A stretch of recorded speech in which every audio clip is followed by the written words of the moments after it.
Bien, entonces hermanos, para entrar directamente a lo que es el mensaje, note usted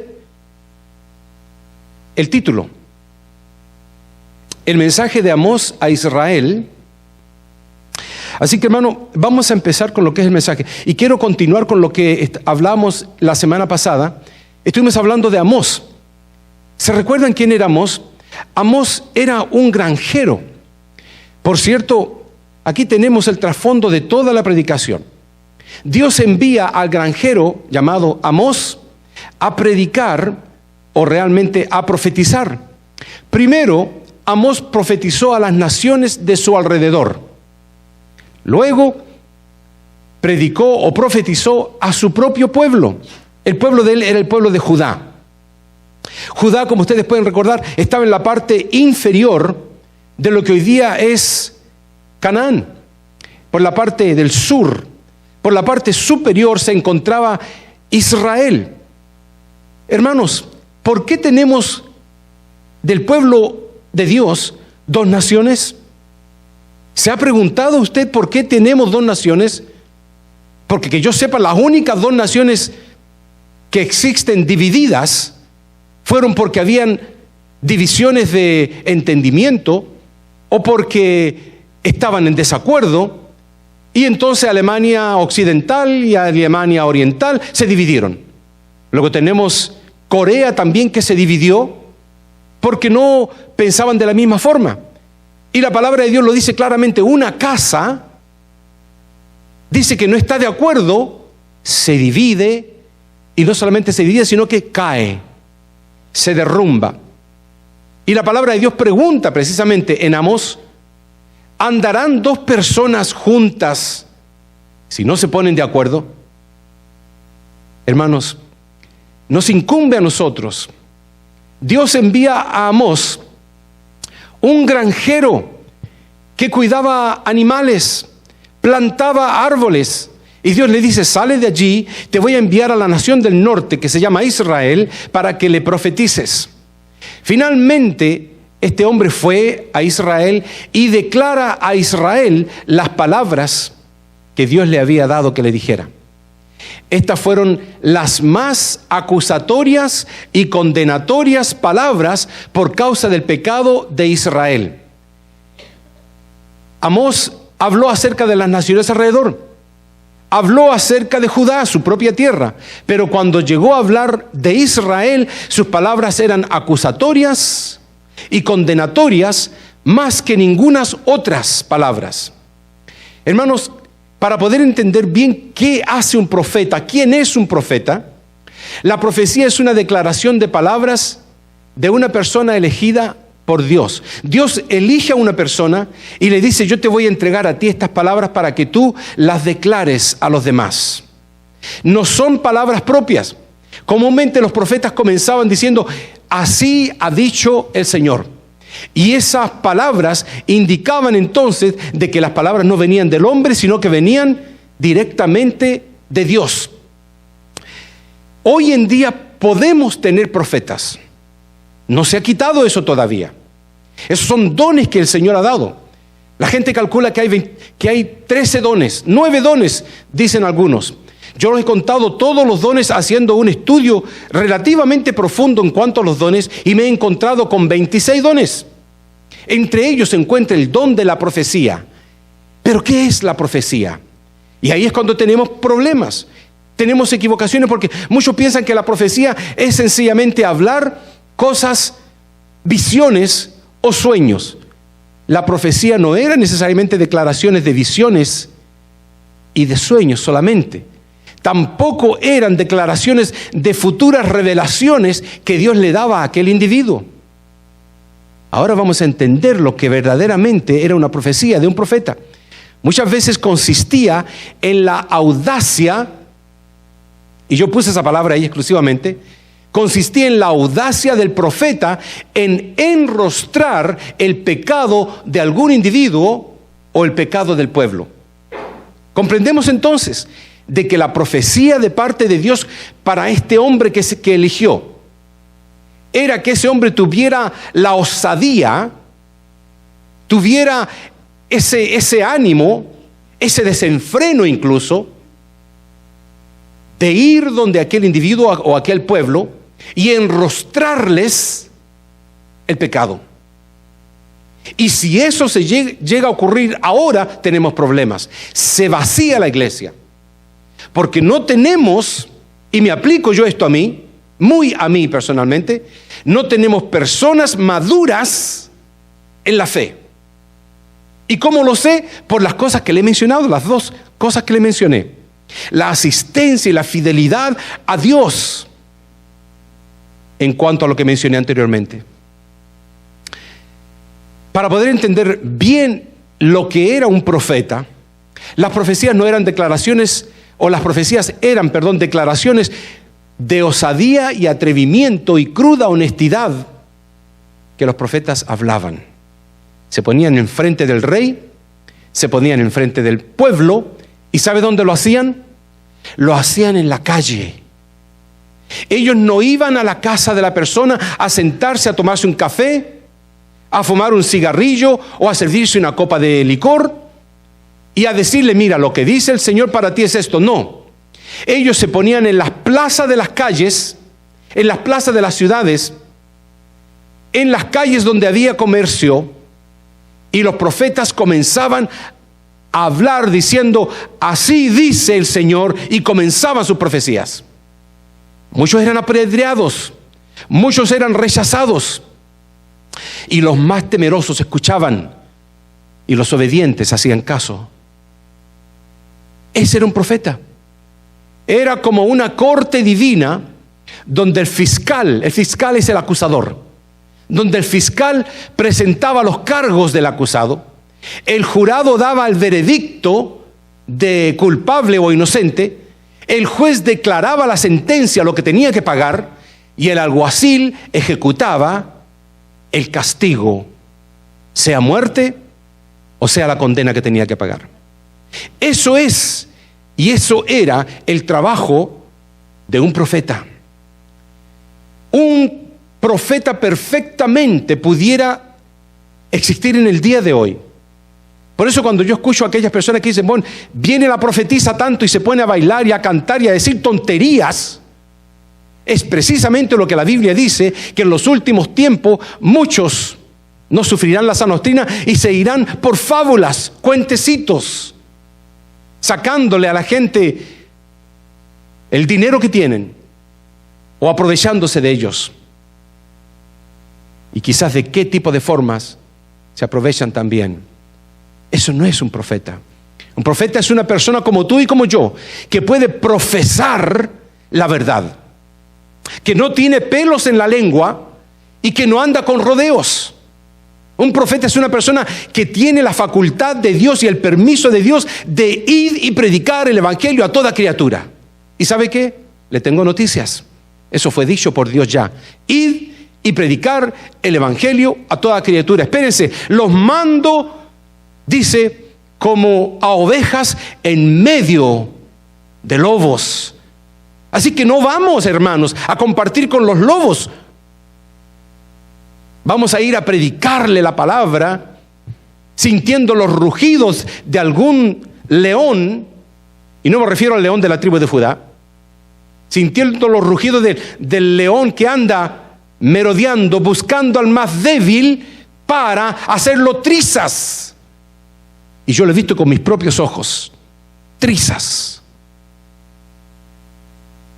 Y se dejaron en esas dos cosas, la asistencia y lo que Dios pide, ofrenda o diezmo. Y va a suceder, porque por eso les decía la palabra en el hebreo. Lo que mencionaba era, yo llevaré a cabo el castigo. Es como que el Señor dice, el hacha está puesta ya a la raíz de los árboles. Solamente estoy esperando el momento en que me digan, hazlo, y ya, se corta.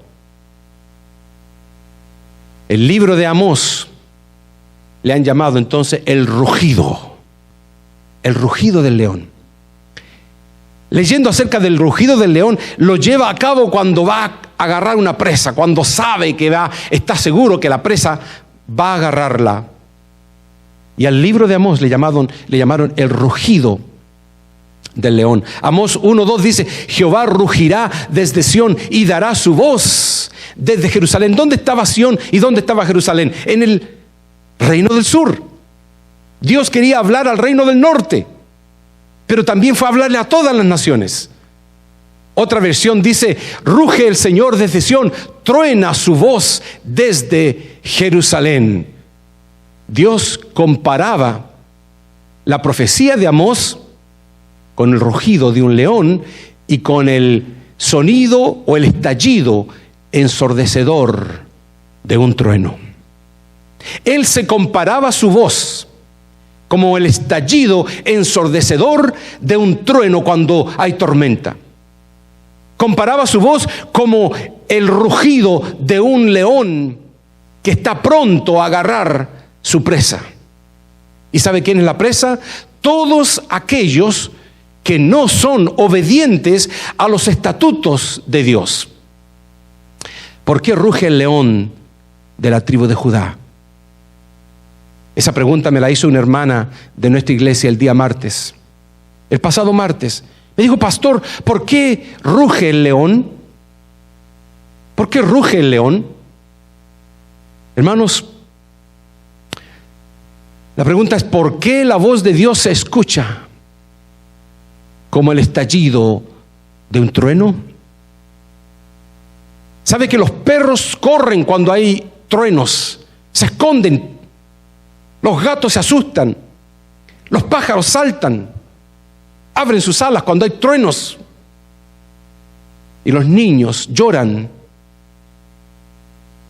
Y cuando el monte sinaítico se movía, porque dice que humeaba y habían truenos, la gente le decía a Moisés: habla tú con Dios, que nosotros vamos a morir.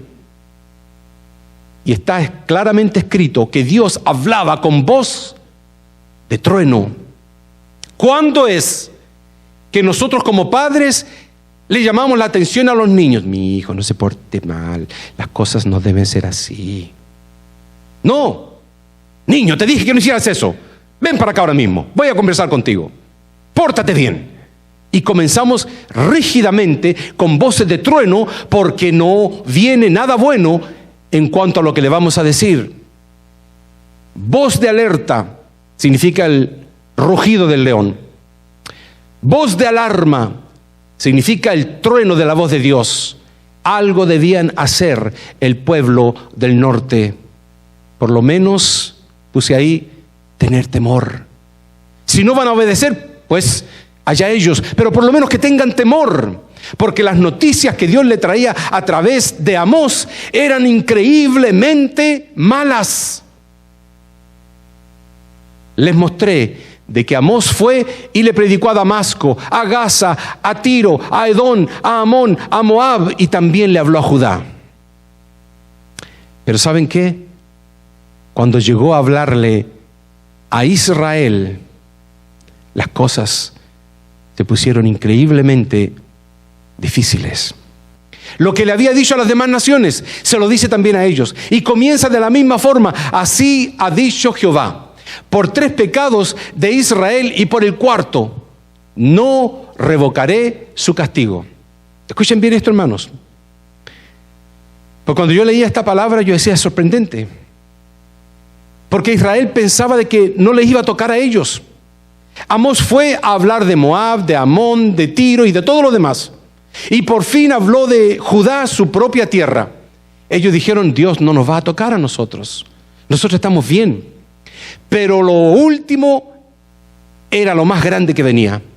Y cuando Amós comenzó a hablar acerca de lo que Dios decía en cuanto a Israel, ellos les dijo las mismísimas palabras: así ha dicho Jehová, por 3 pecados de Israel y por el 4 no revocaré su castigo. Y habíamos entendido que lo shuv significaba: no voy a retroceder lo que ya he puesto a rodar. Hay algo aquí, hermanos. Aquí hay una llave divina, un código divino.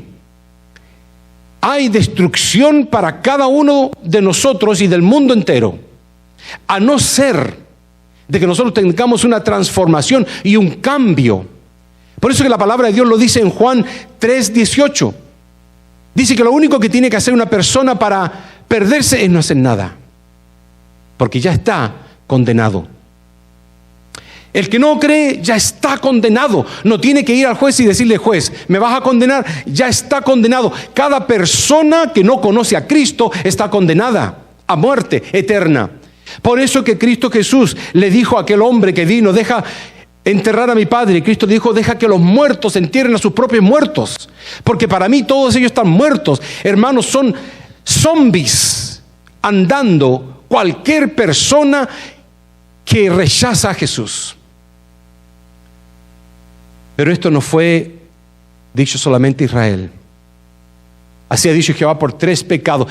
Yo le puse: así ha dicho Jehová por 3 pecados tuyos, y por el 4º no revocaré su castigo.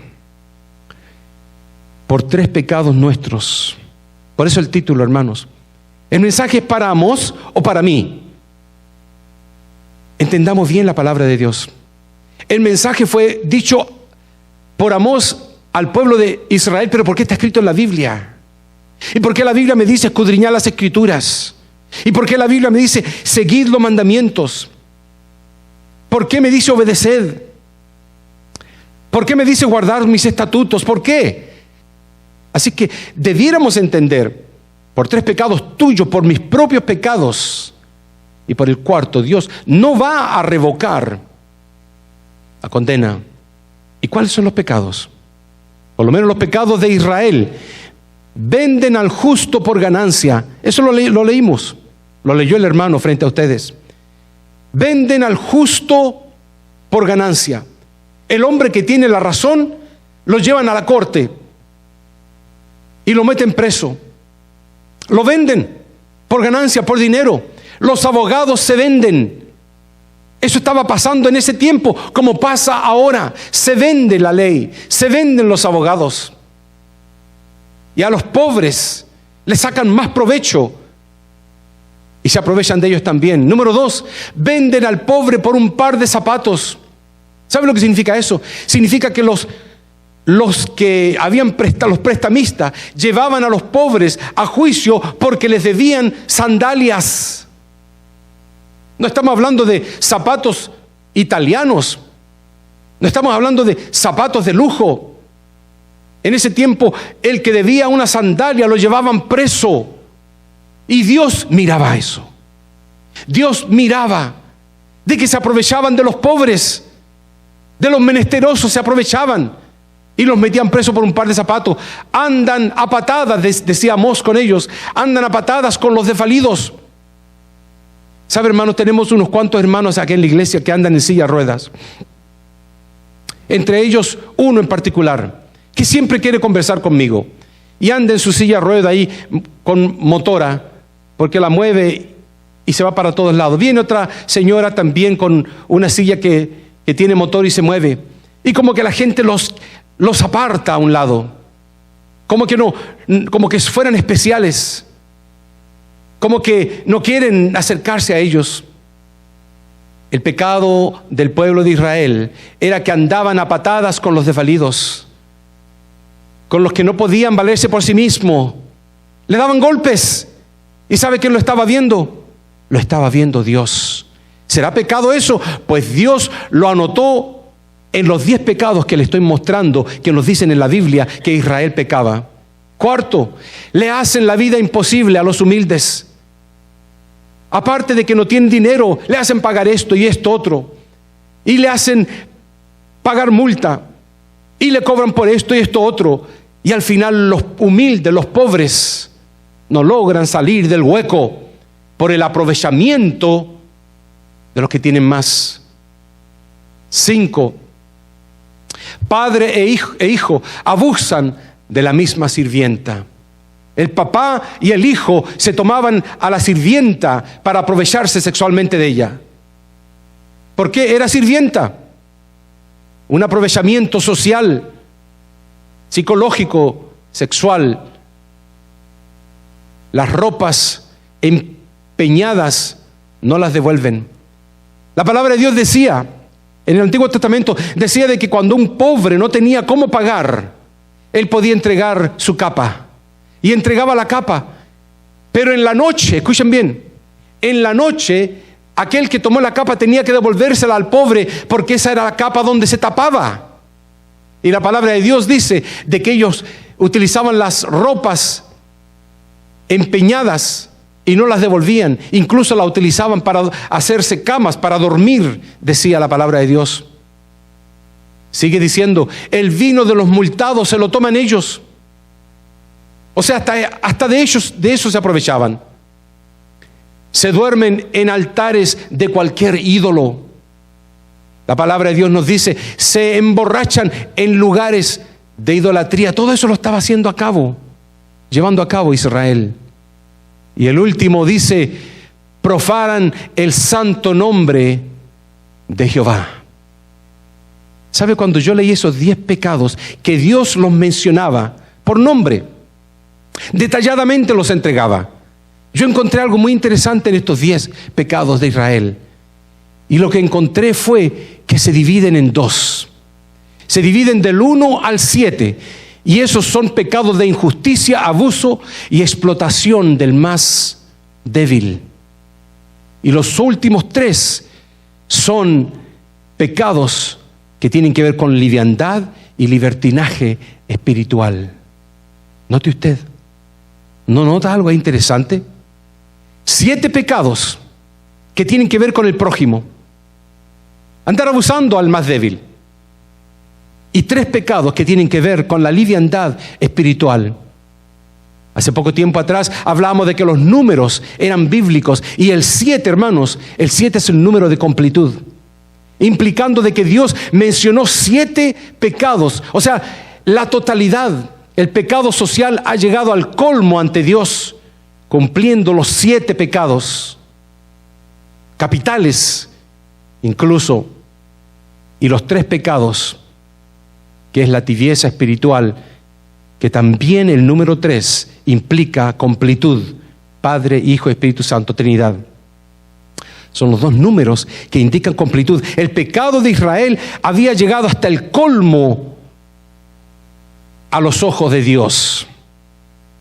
Y Jehová les recuerda a través de Amós, y les dice, yo destruí al amorreo. El amorreo eran los enemigos. Eran gigantes y poderosos, ¿se recuerdan? Cuando los espías fueron a Canaán y dijeron, son tan grandes que nosotros parecemos langostas al lado de ellos. No vamos a poder vencerlos nunca. Y el pueblo tuvo temor. Y Dios los castigó porque tuvieron temor. Y Dios dijo, yo destruí al amorreo. Eran gigantes y poderosos. Destruí su fruto, destruí sus raíces. Y a ustedes los saqué de Egipto y los dirigí por el desierto 40 años, dándoles comida y alimentándoles. Les di para ustedes la tierra de Canaán, la que pertenecía a los amorreos, se la di a ustedes. Incluso levanté de vuestros hijos para profetas y de vuestros jóvenes para que fuesen nazareos. ¿Usted entendió lo que dice ahí? Mire lo que está diciendo el Señor a usted y a mí. El Señor se lo está diciendo al pueblo de Israel, está bien, pero me lo dice a mí, se lo dice a usted ahora. ¿Cómo no podemos entender? ¿Dónde está nuestro entendimiento, Señor? Levanté de vuestros hijos para profetas. Los hijos que el Señor te dio, te los dio para que profesen la palabra de Dios. Y levanté de vuestros jóvenes para que fuesen nazareos. Yo le explico lo que significa nazareos ahora. Pero esto significa, hermanos, significa que Dios nos dio hijos, no para que se vayan a donde ellos quieran, no para que ellos se hayan ido y total yo ya me lavo las manos porque ya son mayores. Si son mayores, prácticamente no puede ser nada más que orar y seguir hablándoles y seguir hablándole y seguir siendo profeta usted para con sus hijos. No, pero es que no quieren escuchar. Siga hablando hasta que lo maten. ¿Sabe lo que dice Jehová? Cuando Dios les dijo, les di hijos para que sean profetas. Les di jóvenes para que sean nazareos. Les estaba diciendo, les di hijos para que sean profetas y les di jóvenes para que los consagren. La palabra nazareo implica consagración toda la vida. Por eso que Dios nos ha dado hijos. No para que digamos, qué bonito, qué niño tan bonito, y le demos todo lo que ellos quieran. Porque si no, esos niños van a subirse al piano, como dicen comúnmente. Van a faltarle respeto al papá, a la mamá, a las autoridades y definitivamente a Dios. Después los vamos a ver en algún lugar donde vamos a tener que llorar sangre. Por eso, si aún es tiempo hoy, y si ustedes tienen niños pequeños, la palabra de Dios con ellos, Dios se los ha dado para que sean profetas de Dios o profetizas de Dios, hablando de profesar la palabra de Dios. Y Dios se los ha dado para que ellos se consagren a través de ustedes. Ellos solos no se van a consagrar. La palabra de Dios nos pregunta, ¿qué han hecho de sus hijos? ¿Qué han hecho ustedes de sus hijos? Porque Dios no les va a decir, mire lo que ustedes hicieron. Dios nos va a pedir cuenta a cada uno de nosotros. ¿Qué hemos hecho de nuestros jóvenes? Me recuerdo hace algún tiempo atrás cuando teníamos nosotros como 25 jóvenes. Y los jóvenes de esta iglesia estaban surgiendo y tenían servicio y tenían allá y hacían. Y de repente de la noche a la mañana comenzaron a caer. Y cuando observé por qué, ya me di cuenta. Porque aquella persona que lo estaba dirigiendo se fue y tuvo que hacer algo diferente. Y se cumple la palabra de Dios. Saquen al pastor o a la pastora, entendiendo bien el sentido de la palabra, al que los cuida, al que los pastorea. Y las ovejitas se dispersen, se van. Por eso, hermanos, la palabra del Señor nos dice en Amós 2:12, contaminasteis a los consagrados y mandasteis a callar a los profetas. En vez de haberlos consagrado más, en vez de haberlos ayudado a promover la palabra de Dios. Me recuerdo que cuando mis hijos estaban creciendo, especialmente Lucas, papá, este versículo bíblico, y yo digo, sí, mi amor, a ver, háblame, ¿qué tú crees de ese versículo? A ver, enséñame, ¿qué tú crees? Promover el evangelio en sus mentes, en sus corazones. Papá, hoy creo que no voy a poder ir a la iglesia. ¿Por qué no vas a poder ir a la casa del Señor? Y aparece acá. Hay que hacer algo. Estamos viviendo tiempos como aquellos pecados que llegaron hasta el colmo de Dios. ¿Sabe lo que dice Jehová? Y con esto voy terminando, porque esto fue lo que Dios le habló a Israel. Después de decirle todo, le dijo, yo los ahorcaré. Usted dirá, ¿será que Dios ahorca? Pues la palabra yo los apretaré en vuestro lugar implica de que donde quiera que estén no van a poder dar ni un paso para escaparse. Eso es exactamente lo que significa. No se van a poder ni siquiera escapar con un paso, y ahí mismo yo los voy a apretar, los voy a ahorcar. ¿Por qué? ¿Será que Dios es un ogro? Porque el pecado de ellos los llevó a la misma y propia condenación.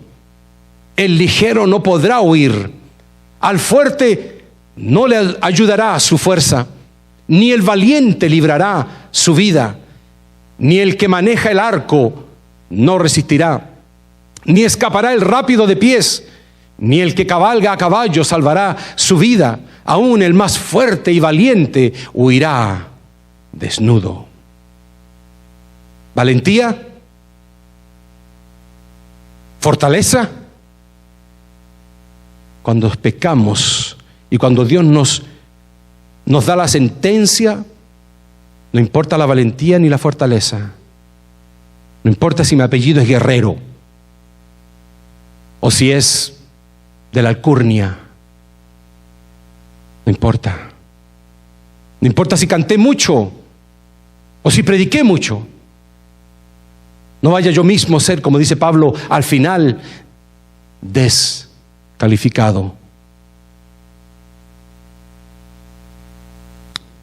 Termina Amós diciendo: buscad lo bueno y no lo malo, para que viváis, porque así Jehová Dios de los ejércitos estará con vosotros. Como decís, aborreced el mal y amad el bien, y estableced la justicia en juicio. Quizá Jehová Dios de los ejércitos tendrá piedad del remanente de José. Me parece tan interesante que Dios mismo diga esto, cuando Él dice quizá.